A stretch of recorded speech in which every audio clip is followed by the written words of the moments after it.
I'm an artist. I've been doing murals for over 30 years actually. And I specialize in trompe l'oeil, which in French means trick of the eye.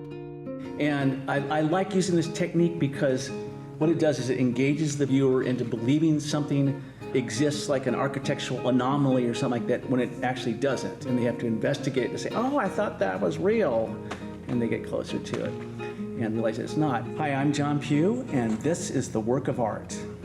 I think that this is a great way to present ideas. Like this is a project that I'm working. Actually, it's been approved for the city of Ashland, and it's on Main Street on the side of the Elks Lodge. And I'm creating the illusion of what looks like first the building, and then we're making fun of the building's architecture by turning it into theater curtains and opening it up and presenting this basically what ends up being a land acknowledgement for, in this case, this village that was at the entrance to Lithia Park called Where the Crow Lights.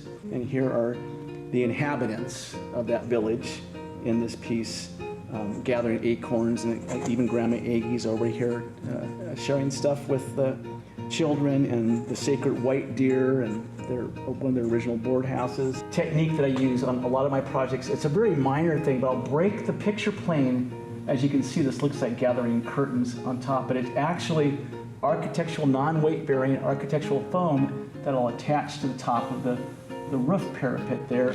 And by breaking, it's still flat, but by breaking that picture plane just a little bit, it really messes with the viewer, and it allows me to make it an illusion look like it's not just on the wall, but it's on the building. I'm very excited about sharing this indigenous thinking, a portal into this indigenous thinking with the community.